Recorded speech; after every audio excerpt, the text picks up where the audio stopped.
Hello everybody and welcome back to another Figurehead Reviews video, and today we are finally putting together the Endgame Thor Build-A-Figure that comes with all the figures that you see displayed before you here, and this has also been called Thorbowski, or most commonly that I've seen, the Bro Thor Build-A-Figure.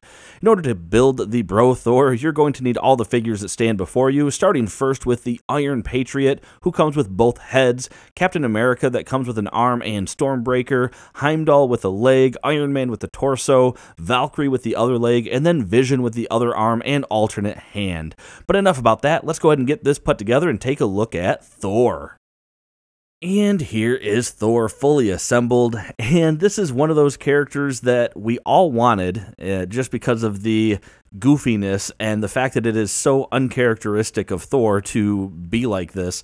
We all wanted this figure, but once you get it in hand, not that it's a bad figure, but then you kind of stop and go, where am I going to put this and how am I going to pose him? And that's the biggest thing with this figure is anytime you have a novelty figure like this that doesn't really have, he doesn't have any action scenes, most of his most memorable scenes are him just sort of being lazy, that it doesn't really look the best from a dynamic posing standpoint.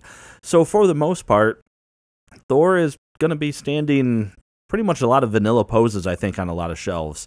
Not that there's anything wrong with that, though. I still think it's very cool that Hasbro got us this figure. I like how it looks, so take that for what it's worth. Now, he does come with some accessories, the first being Stormbreaker. Now, we've seen the Stormbreaker sculpt before, and this is going to be the same thing, albeit they added a little bit more silver paint for whatever reason where the handle meets the axe.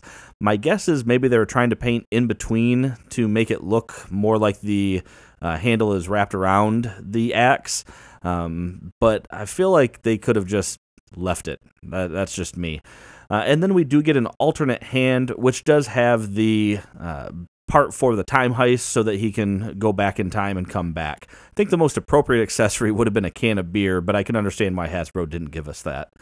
Now, when standing straight up, this figure is coming in at about 6 3/4 inches tall, which makes him about 17.1 centimeters. Which actually makes him a little bit shorter than some of the other Thor figures that we've seen. I held him up to him and just slightly shorter, but not a real big deal. But with that being said, let's go ahead and take a look now at the alternate head sculpts, check them both out, and then we'll get a better look here on Thor. And getting a closer look, I was going to show off both head sculpts, but I had a little bit of a change of heart of getting too much into detail because it turns out they are identical in terms of the sculpt work, the only difference being the sunglasses. So the eyes are actually painted underneath this one, the hair is the same, the beard's the same, everything is the same, it's just he's wearing sunglasses. But I will say you can see this one, it looks like the hair is glued on crooked.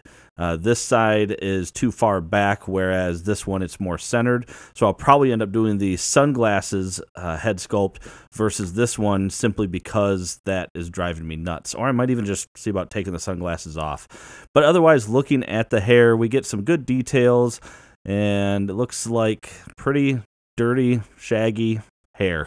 So not too bad. The face sculpt, as always, looking very good for Hasbro. The beard doesn't look too bad. Beards sometimes look really weird. It might have helped if we had some highlights or something like that in there just to bring out a little bit more of a difference in color.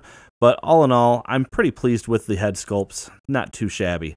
Looking down at the robe and the hoodie, I mean, there's not a whole lot to it. It's a robe and a hoodie, so some good sculpted wrinkles and things like that. We do have the belt here for the robe, which came out looking really good, and it's glued in, but it kind of ports into the side there, has it undone. And I love we get, the beer gut. I mean, he's a chunky guy now. This is a little bit of a softer material as well. You can see that it looks like they have that beer gut sticking out quite a ways out from the hip there, or from the waist. And the straps are a little loose as well, if I remember. Yeah, there we go. Straps are a little loose as well on the hoodie. But, I mean, it's pretty basic looking. It's not bad. I will say you can take the robe off. However, it's going to remain on the upper arm, which then it's going to look really weird because it's going to be the hoodie with red sleeves.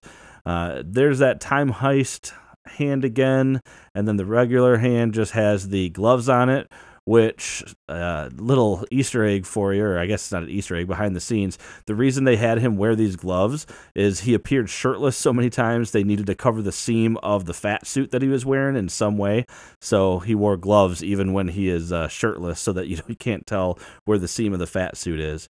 Looking at the pants, yeah, I mean, they're pants. Again, good sculpted wrinkles, things like that. Came out looking pretty good. But I do like what we have down here. Essentially the not Crocs, but they look really good, and you can actually see they have some sculpted flesh tone there on the actual foot. So, I mean, they definitely look like Crocs.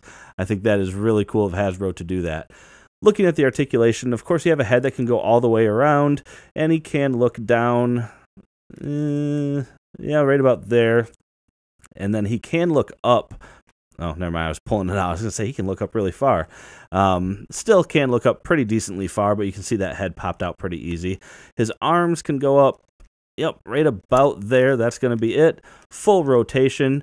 He does have a bicep swivel, double jointed elbows, and then he does have a hinge, and then he has that radial and ulnar type of wrist peg on all the hands. So they're going to be that way, not the not this way. So he does have a diaphragm joint, which is kind of hard to get to just as you're getting around that robe, but it can rotate around, it can kick back a little bit and kick forward and a little bit of side to side, but that robe really hinders a lot of that motion. He does not have any other kind of waist articulation. He has a foot or leg that can come up that far.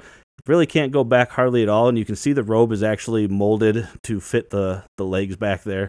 He does have an upper thigh cut right there. He does have a single jointed knee that can't quite get, well, it's about a full 90, but there's also rotation at the knee as well, and then he does have a hinge and ankle pivot. And that about does it for this review, everyone. So overall, I still think it's very cool that Hasbro gave us this version of Thor. I think a lot of people are going to be happy with it. Certainly if you're an MCU collector, I think you're going to be happy with it. If you're not an MCU collector, this wave didn't have anything for you. These are all MCU-based figures, which is kind of surprising. They usually try to mix it up a little bit. I guess you could argue that Iron Patriot and Iron Man could be used in comic collections just because armor is somewhat interchangeable. But anyway, I still think it's a very cool figure. I just want Hasbro now to get us a armored Thor, maybe SDCC exclusive. Who knows? But I don't know what they would do. It'd be online. Good luck trying to get it in the 10 seconds it would be up. Anyway, like I said, that is it for this review. Make sure to hit that like button if you like it. Subscribe for more content just like this. And as always, thanks for watching my video, and have a great day.